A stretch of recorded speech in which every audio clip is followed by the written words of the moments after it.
मैं सबसे पहले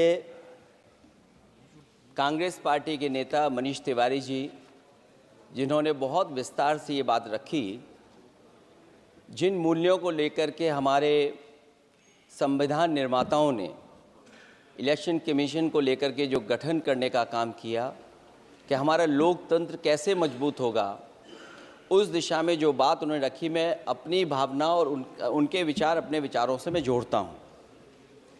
मुझे खुशी है इस बात की कि सरकार ने इस बात पर चर्चा और मौका दिया हम सबको अपनी बात रखने का। अभी जब मैं भारतीय जनता पार्टी के माननीय सदस्य जी का सुन रहा था बात, तो वो बिहार का इलेक्शन और आने वाले भविष्य में जो उत्तर प्रदेश का इलेक्शन, उस पर भी काफ़ी चर्चा कर रहे थे। सभापति महोदय, मैं कुछ बातें ऐसी कहना चाहता हूं जो हम लोगों ने अपनी आंखों से देखा, और जिस इलेक्शन कमीशन से हमें ये उम्मीद थी कि निष्पक्ष काम होगा, निष्पक्ष कार्रवाई होगी, वो हमें कहीं देखने को नहीं मिली। मैं सबसे पहला उदाहरण ये देना चाहता हूं कि एक रामपुर का बाई इलेक्शन जो लोकसभा का हुआ, जब लोकसभा का चुनाव बाई इलेक्शन रामपुर का हो रहा था, तो भारतीय जनता पार्टी की सरकार के मुख्यमंत्री जी और पूरी भारतीय जनता पार्टी ने यह तय किया था कि समाजवादी पार्टी यहाँ से नहीं जीतेगी, यहाँ से भारतीय जनता पार्टी जीतेगी। और ये आशंका हम लोगों को थी कि हर तरीके से हम लोगों को दबाया जाएगा, हर तरीके से चुनाव में धांधली की जाएगी। और जिस समय चुनाव शुरू हुआ, वो चीज़ें हम लोगों को देखने को मिली। सभापति महोदय, वोटिंग के दिन, जिस दिन वोट पड़ रहा था, उस दिन हम लोगों ने देखा कि किस तरीके से पुलिस और पूरा प्रशासन इस बात पे लगा हुआ था कि कोई भी वोटर घर से न निकले। रामपुर का बाई इलेक्शन हमने ऐसा देखा जहां पर पूरा पुलिस प्रशासन, भारतीय जनता पार्टी की सरकार ये कोशिश में लगी थी कि मतदाता बाहर न निकले, और पहली बार भारतीय जनता पार्टी वहां से चुनाव लोकसभा का जीती। ये बाई इलेक्शन लोकसभा की बात कर रहा हूं मैं, और एक एक घटना की सूचना हम लोगों ने इलेक्शन कमीशन को दी है। एक एक घटना के पुलिस क्या कर रही है, पुलिस कहां बैरिकेडिंग लगाई है, पुलिस कहां रोक रही है, कौन पुलिस का अधिकारी कहां जा रहा है, डीएम क्या कर रहे हैं, कमिश्नर क्या कर रहे हैं। और उसके बावजूद भी इलेक्शन कमीशन ने एक भी किसी के खिलाफ कार्रवाई नहीं की। अध्यक्ष महोदय, जब हम ये बात समझ गए कि इलेक्शन कमीशन बायस्ड है, अध्यक्ष महोदय, ये जो नए नए लोग इधर से उधर खिसक गए हैं, या ना बोले तो अच्छा ही है। एक मिनट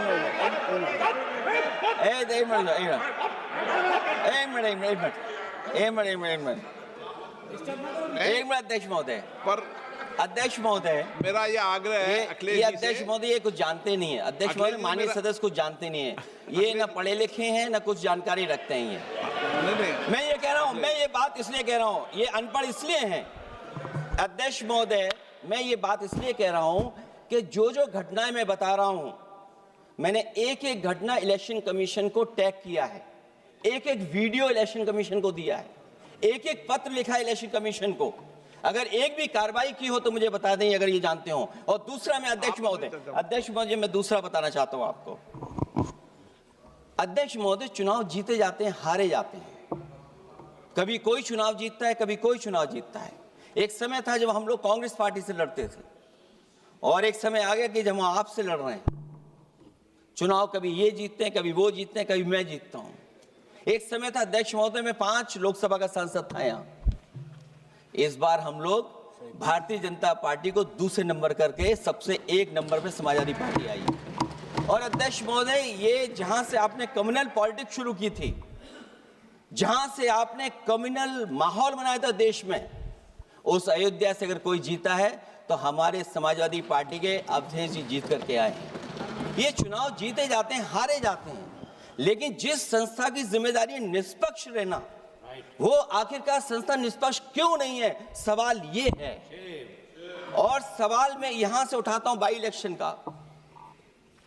मैं 3 बाई इलेक्शन का उदाहरण देना चाहता हूं आपसे अध्यक्ष महोदय। नहीं, बाई इलेक्शन पर चर्चा नहीं हो रही। नहीं, मैं नहीं, जब तक आप अध्यक्ष महोदय चीज जानोगे नहीं, अगर मैं एग्जांपल नहीं दूंगा कि इलेक्शन कमीशन क्या कर रहा है, तो अब मैं रिफॉर्म क्या मांग करूंगा? अध्यक्ष महोदय, जब तक मैं घटना नहीं बताऊंगा, मैं पहला बाई इलेक्शन बताना चाहता हूं। ओके, मानिए आपका नंबर आ गया। अगर आप रिफॉर्म पे बात कर रहे हैं तो आपको घटनाएं क्या हुई वो बात तो करनी पड़ेगी। अध्यक्ष महोदय, मैं बाई इलेक्शन मिल्कीपुर की बात करना चाहता हूं। बाई इलेक्शन मिल्कीपुर जो अयोध्या क्षेत्र में आता है। इलेक्शन कमीशन को हम लोगों ने शिकायतें की, यहां धांधली होने जा रही है, चुनाव को हराया जाएगा। वहां की सरकार ने मिलकर के किस अधिकारी को पोस्ट करना है, किसको प्रिसाइडिंग ऑफिसर बनाना है, और हम लोगों ने रंगे हाथ पकड़ा लोगों को। एक व्यक्ति को पकड़ा, वो 6 वोट के डाल के आ रहे थे। एक व्यक्ति को पकड़ा जो दूसरी विधानसभा से थे। एक मंत्री जी भाग गए जो हजारों लोगों को लेकर के उस विधानसभा में आए हुए थे। तो ये बातें मैं इसलिए बता रहा हूं कि अगर हमें रिफॉर्म करना है तो रिफॉर्म तभी संभव है जब हमारा इलेक्शन कमीशन निष्पक्ष होगा। इसलिए अध्यक्ष महोदय,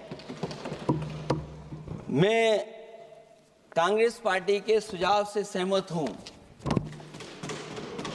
कि पहला सुझाव उन्होंने दिया है, और हम समाजवादी पार्टी के लोग भी ये मानते हैं कि जो इलेक्शन कमीशन के अपॉइंटमेंट का जो तरीका है वो तरीका बदला जाए। वो कम से कम ऐसा हो, पारदर्शी हो, निष्पक्ष हो, दिखे कि हमारी भी कुछ भागीदारी है।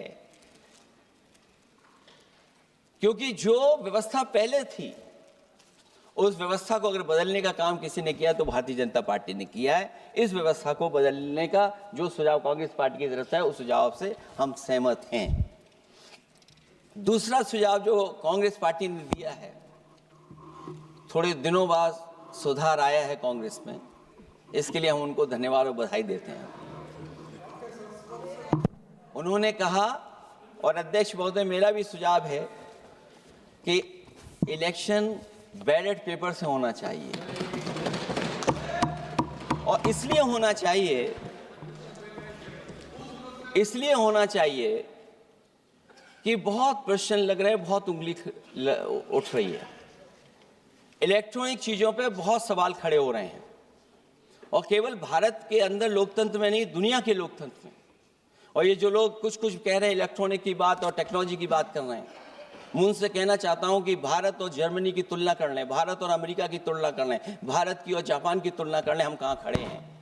अगर वो संपन्न देश जो टेक्नोलॉजी में हमसे कई गुना आगे हैं, अगर वो स्वीकार नहीं कर रहे ईवीएम, तो आखिरकार हम ईवीएम को क्यों स्वीकार कर रहे हैं? अगर उन देशों में लोकतंत्र है और बैलेट से वोट पड़ रहा है, तो यहाँ पर भी बैलेट से वोट पड़ना चाहिए। और जो मेरी जानकारी जहाँ तक पहुँचती और जानकारी है मुझे, वो जानकारी ये कहती है कि जर्मनी में अगर आप ईवीएम से वोट डालेंगे तो वो अनकॉन्स्टिट्यूशनल माना जाएगा। सोचो, जर्मनी जैसा देश बैलेट पेपर से वोट डलवा रहा है, तो आखिर भारत जैसा देश हम बैलेट पे क्यों नहीं जा रहे हैं? जो रिफॉर्म की बात आई है, सबसे पहला सवाल यही है कि रिफॉर्म का मतलब क्या होता है। जब कोई चीज अपने मूल रूप स्वरूप में होती है तो उसे फॉर्म कहते हैं। जो वो मूल फॉर्म को खो बैठती है तो डिफॉर्म हो जाती है, और फिर उसी मूल फॉर्म में ले जाने का जो प्रयास होता है वो रिफॉर्म कहलाया जाता है। अध्यक्ष महोदय, सवाल ये भी है कि रिफॉर्म की जरूरत क्यों पड़ी, हमारी चुनावी प्रक्रिया खराब क्यों हुई, उसे खराब किसने किया। किसी भी चीज के खराब होने के 2 कारण होते हैं। एक ये कि उसे बाहरी लोगों ने खराब किया, और एक ये कि उसके अंदर से ही किसी ने खराब किया या किसी ने अपने स्वार्थ के लिए करवाया। तो अध्यक्ष महोदय, आज ये अजीब हालत है कि बाहर से ज्यादा चुनावी प्रक्रिया अंदर से खराब हुई है। और ये उदाहरण इसलिए मैं देना चाहता था बाई इलेक्शंस के और लोकसभा के इलेक्शन का, क्योंकि जिस तरह की शिकायतें की गई थीं, अध्यक्ष महोदय, एक भी शिकायत पे कार्रवाई नहीं हुई। एक और मैं उदाहरण देना चाहता हूं, फर्रुखाबाद का चुनाव लोकसभा का, हालांकि और लोकसभा के चुनाव को मैं नहीं कहूंगा, लेकिन फर्रुखाबाद का लोकसभा का चुनाव जो पिछली बार 2024 में बड़े करीब से मैंने देखा, वहाँ के जिलाधिकारी, वहाँ का पुलिस का प्रशासन पूरे दिन लाठी चलाता रहा और कभी लाइट जाती थी, कभी लाइट आती थी। जब हम लोगों ने जानकारी करने की कोशिश की कि आखिरकार क्यों हो रहा है, तो पता लगा कि उन्हें रिजल्ट बदलना है। तो उत्तर प्रदेश का इस तरह एक रिजल्ट नहीं बदला गया, कई जगह रिजल्ट बदला गया। हम इलेक्शन कमीशन के सामने खड़े रह गए कि इलेक्शन कमीशन को बताते रहे कि धांधली हो रही है, लेकिन इलेक्शन कमीशन ने कोई सुनवाई नहीं की। ये केवल लोकसभा में नहीं, मैं फिर लौट करके आता हूं, जितने भी बाई इलेक्शन हुए हैं वहां पर वोट चोरी अध्यक्ष नहीं हुई, वोट डकैती हुई है। और मैं फिर कहता हूं, जहां जहां आप लोग जीते हो बाई इलेक्शन में, अभी 27 भी आने वाला है, अगर एक भी लोग वो जो विधानसभा आप जीत करके दिखा देना, मैं on the floor of house कह रहा हूं अध्यक्ष महोदय, अगर निष्पक्ष चुनाव होगा तो एक भी भारतीय जनता पार्टी वहां पर सीट नहीं जीतने वाली है। दूसरा कि जो समय समय पर पैसा आ जाता है अकाउंट में, ये लोकतंत्र को सबसे ज्यादा कमजोर कर रहा है। 10,000 बिहार में बांट दिए। अभी सुना है कि बहुत सारी महिलाओं ने कई जिलों में आंदोलन किया है, वो 10,000 के वादे से मुकर रहे हैं लोग। और मुझे याद है कि जिस समय उत्तर प्रदेश में मैं फ्री मोबाइल देने जा रहा था, कैबिनेट से मैंने पॉलिसी पास की थी, लेकिन यही बीजेपी के लोग चिल्ला चिल्ला करके उसको कह रहे थे कि चुनाव को इन्फ्लुएंस करने के लिए ये पॉलिसी लेकर के आए हैं, ये बांटने जा रहे हैं, और उसको रोक लगवाने का काम इलेक्शन कमीशन से किसी ने किया था, तो वो भारतीय जनता पार्टी थी। तो एक तरफ तो अपना पैसा दे रहे हैं आप, दूसरी तरफ कोई जनता के लिए अगर कोई पॉलिसी लेकर के आ रहा है उसको रोकना चाहते हैं। ये भेदभाव अगर किसी ने देखा है तो हम लोगों ने देखा है। फिर तीसरा, हम चाहते हैं कि मीडिया का जो रोल है चुनाव में, कुछ बात हम लोगों को समझ में नहीं आती। हमारे जो गरीब मतदाता हैं वो कभी कभी अध्यक्ष महोदय हमसे पूछते हैं कि आप तो टीवी पे आते हैं और चले जाते हैं, कुछ लोग टीवी पे आते हैं फिर जाते ही नहीं हैं, ये कारण क्या है? अगर इलेक्शन के समय पर हम पॉलिटिकल पार्टीज को स्पेस अगर बराबर नहीं मिलेगा तो शायद चुनाव निष्पक्ष नहीं होंगे। इसलिए अध्यक्ष महोदय, आपके माध्यम से मेरा सुझाव ये भी है कि चाहे वो प्राइवेट हो चाहे सरकारी हो, मीडिया में बराबर का कहीं ना कहीं हम लोगों को भी स्पेस मिलना चाहिए। इधर एक नई चीज है, नया जमाना है, तो नई चीज है सोशल मीडिया। पहली बार देखने को मिल रहा है कि जहां पर इमेज बनाने के लिए पैसा नहीं खर्च किया जा रहा अध्यक्ष महोदय, दूसरे की इमेज कैसे खराब की जाए उसके लिए पैसा खर्च किया जाता है। जो नकारात्मक जितना कैंपेन है, मैं अध्यक्ष महोदय दावे के साथ कह सकता हूं, हमारे पास कोई एजेंसी नहीं है, कोई सोशल मीडिया टीम नहीं है जो हम नेगेटिव कैंपेन रन कराते हों, लेकिन भारतीय जनता पार्टी के पास हजारों ऐसे लोग हैं और हजारों करोड़ रुपए इस बात के लिए खर्च करते हैं कि नेगेटिव कैंपेन कैसे रन किया जाए। और जितना जितना चुनाव करीब आता है उतना सोशल मीडिया से लेकर के हर प्लेटफॉर्म पर नेगेटिव कैंपेन अगर कोई कर रहा है तो वो कर रहा है भारतीय जनता पार्टी के लोग। इलेक्टोरल बॉन्ड की तो बात हम इसलिए नहीं करना चाहते हैं क्योंकि हमें तो मिला ही नहीं कुछ। अध्यक्ष महोदय, क्या बात करूं मैं इलेक्टोरल बॉन्ड की? सबसे ज्यादा इलेक्टोरल बॉन्ड अगर किसी को मिले हैं तो सत्ता में बैठे हुए लोगों को मिले हैं। दूसरा कांग्रेस को मिला, कांग्रेस ही हमारे मित्र ऐसे कि हमें नहीं बताते कहां से मिलता है।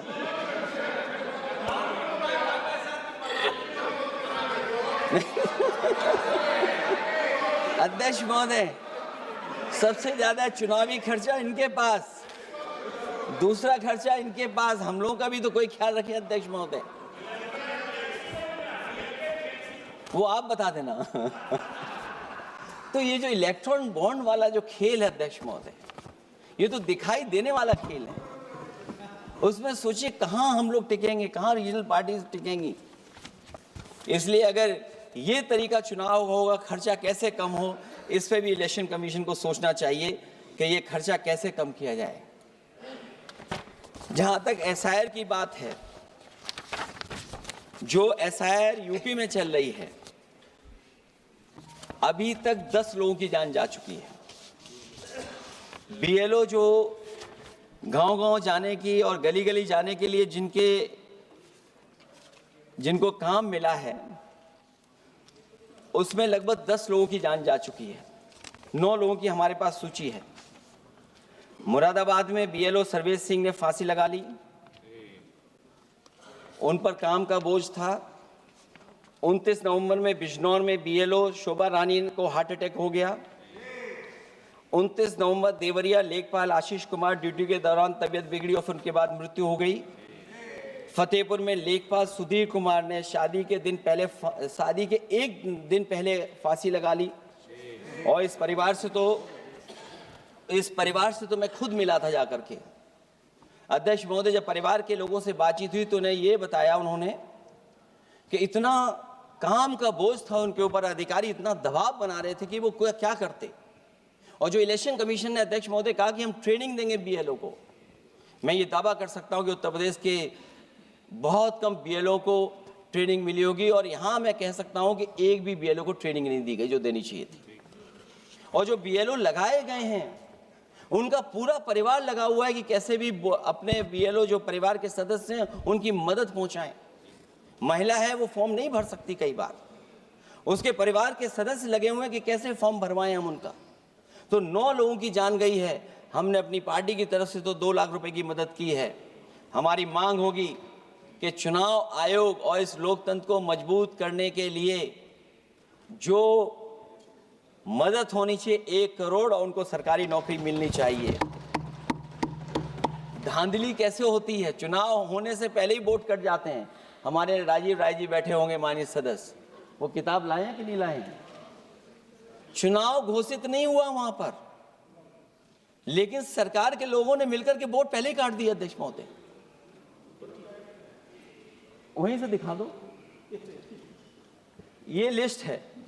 अगर एक भी इसमें गलत हो तो बता दीजिए, एक भी गलत हो अध्यक्ष महोदय। चुनाव हुआ नहीं उससे पहले इलेक्शन कमीशन ने वोट काट दिए। और कितने वोट काटे हैं? 15,000 वोट काटे हैं। और 2027 के 22 के चुनाव में मैंने आरोप लगाया था कि इलेक्शन कमीशन ने जानबूझ करके और सरकार के लोगों ने मिल करके उत्तर प्रदेश में हर विधानसभा में वोट काटे थे और चिन्हित कर करके वोट काटे थे। और ये चिन्हित किया था कि ये समाजवादी पार्टी का वोट कौन है जिसको काटा जाए, और हजारों की संख्या में वोट काटे थे। और जब इलेक्शन कमीशन से हम लोगों ने शिकायत की तो उन्होंने एफिडेविट मांगे थे। मैंने हजारों लोगों के एफिडेविट दिए थे अध्यक्ष महोदय, और ये कहा था कि ये जिंदा थे। 17 में वोट डाला उन्होंने और 22 में जाकर के उनका वोट कट गया है। लेकिन किसी भी अधिकारी के ऊपर अभी तक इलेक्शन कमीशन ने कोई कार्रवाई नहीं की।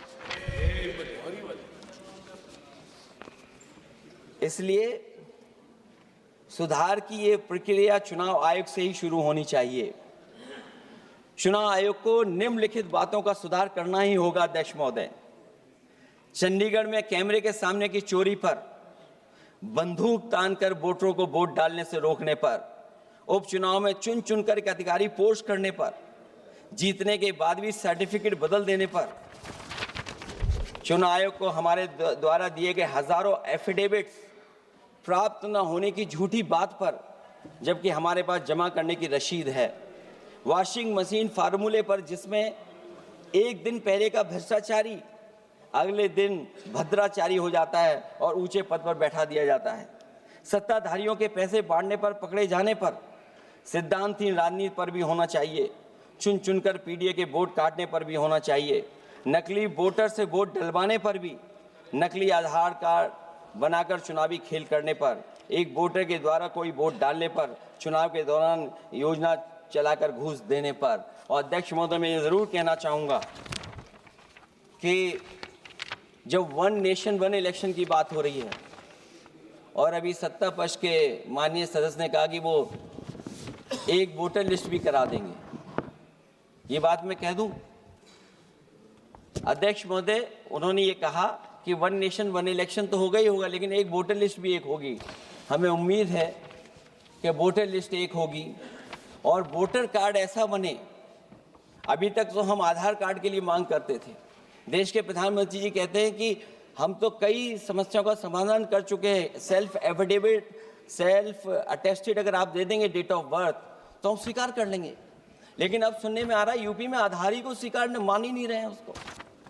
आधार जैसा कार्ड जिसमें सब कुछ डॉक्यूमेंटेड है, आपके फिंगर्स हैं, आपकी आई है, आपका पूरा डिटेल है, उसके बाद भी आप आधार को नहीं मान रहे हैं। इसका मतलब ये एसआईआर नहीं है, ये अंदर ही अंदर एनआरसी वाला काम कर रहे हैं। क्योंकि हमने उत्तर प्रदेश में सुना है कि वहां के मुख्यमंत्री जी कह रहे हैं कि हम डिटेंशन सेंटर बना रहे हैं। वही एसआईआर में जिसका नाम नहीं, उसके लिए डिटेंशन सेंटर की जरूरत है। इसका मतलब अध्यक्ष महोदय, जो काम ये खुल के नहीं कर सकते थे एनआरसी, वो काम ये एसआईआर के बहाने कर रहे हैं। तभी ये कभी कभी कहते हैं घुसपैठियां हैं और डिटेंशन सेंटर बन रहे हैं। दरअसल सबसे बड़े सुधार की जरूरत यह है कि लोकतंत्र में फिर से भरोसा जगाया जाए। ईवीएम को हटाकर बैलेट से चुनाव कराए जाएं। चुनावी धांधली होने पर तय समय सीमा में कार्रवाई हो। विपक्षी अनदेखी न की जाए, विपक्षी शिकायतों पर पक्षपात न हो। चुनाव आयोग निर्भीक हो। चुनाव आयोग सरकार के इशारे पे काम न करे। चुनाव आयोग निर्भीक हो। चुनाव आयोग एक विचारधारा के लोगों का गुट बनकर न रह जाए। चुनाव आयोग ईमान की लगाम कभी न छोड़े। चुनाव आयोग ये ऐतिहासिक जिम्मेदारी समझे कि उसकी आज की गलती देश के भविष्य की सदियों के लिए बर्बाद कर सकती है। सबसे बड़ा सुधार यही है कि चुनाव आयोग अंतरात्मा की आवाज सुने और सच्चे देश प्रेम को दिखाते हुए खुदगर्जी की सियासत करने वालों के हाथ की कठपुतली न बने। हमें उम्मीद है कि कुछ लोगों की वजह से चुनाव आयोग की जो छवि खराब हुई है वो अब और नहीं होगी। इलेक्शन रिफॉर्म तब तक निरर्थक है जब तक इलेक्शन कमीशन में रिफॉर्म नहीं होगा। इसीलिए जो सुझाव विपक्ष की तरफ से आ रहा है कि इलेक्शन कमीशन का गठन में जो पहले व्यवस्था थी वो पुनः लागू हो, उसी के बाद इलेक्शन कमीशन में सुधार संभव है। जितना इलेक्शन कमीशन मजबूत होगा उतना ही हमारा लोकतंत्र मजबूत होगा। जितना हम संविधान से खिलवाड़ करेंगे उतना ही हम समझेंगे कि आप लोकतंत्र से खिलवाड़ कर रहे हैं। इन्हीं शब्दों के साथ अध्यक्ष महोदय मैं आपका विशेष धन्यवाद देता हूं और मैं उम्मीद करता हूं कि इलेक्शन कमीशन भविष्य में फेयर काम करेगा। द वायर के और वीडियोस देखने के लिए सब्सक्राइब करें और बेल आइकन पर क्लिक करें। स्वतंत्र पत्रकारिता की आर्थिक मदद करने के लिए डिस्क्रिप्शन में दिए गए लिंक पर जाएं और अपनी राशि चुनें।